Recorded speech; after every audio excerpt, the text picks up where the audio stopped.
Thank you. Thank you, Mr. Chairman. Senator Klobuchar. Well, very good. Thank you, Mr. Chair. Thank you, Vice Chair, as well as Senator Lee for this hearing.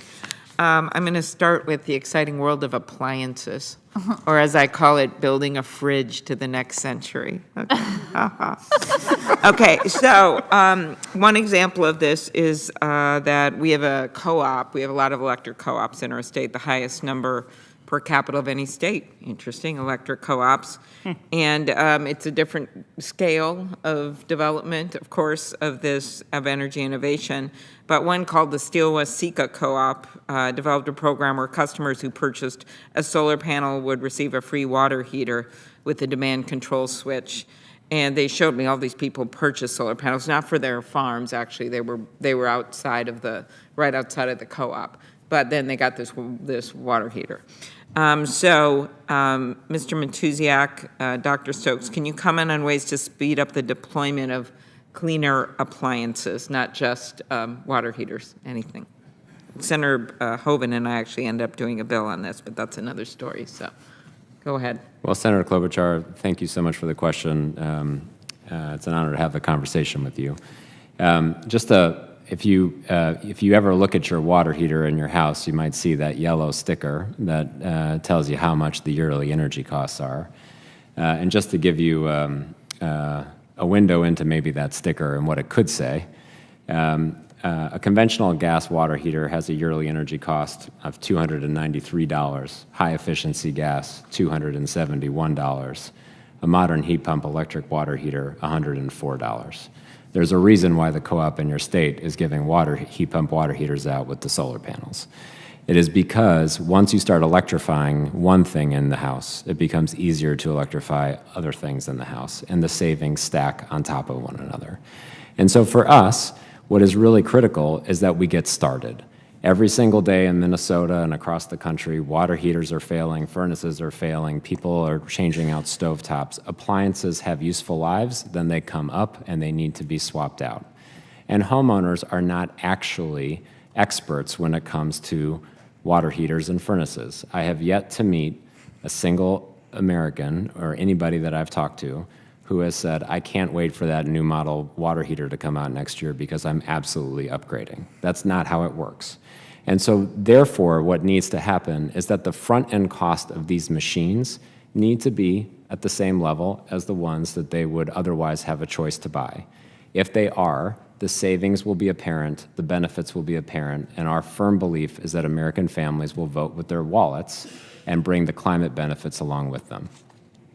Okay. You want to just quick add anything to that, Dr. Stokes?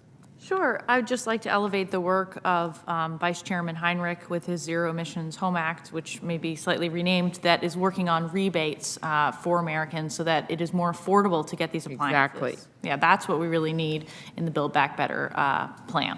Okay, very good.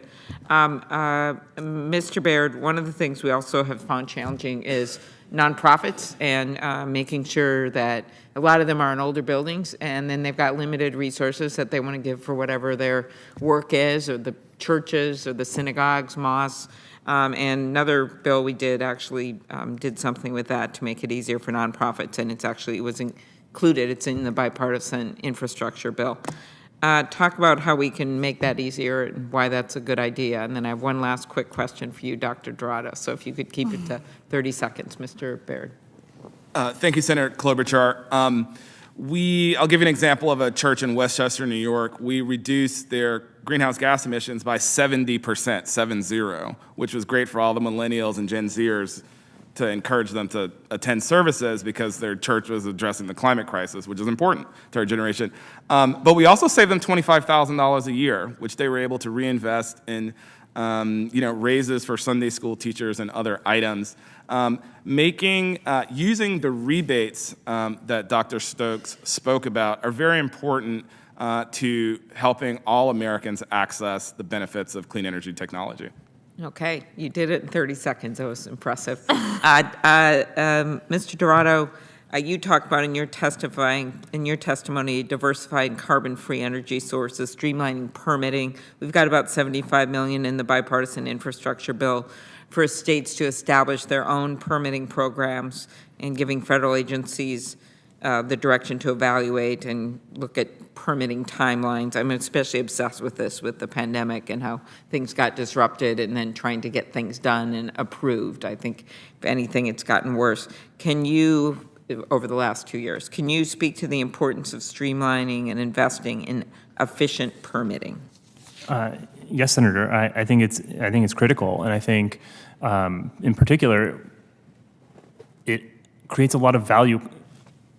Even if we are going to do subsidies, I think combining it, subsidies with streamlined permitting returns higher value to the taxpayer, because you're not just subsidizing people to go through this painful permitting process that often has not very much point. Okay. So I think it adds a lot of value. Thank you. Thank you. Thanks, Mr. Chair and Mr. Vice Chair. Thank you, Senator. There's interest in folks in doing a second round. If it's okay with everyone, I'd like to suggest that the second round be limited to 3 minutes, and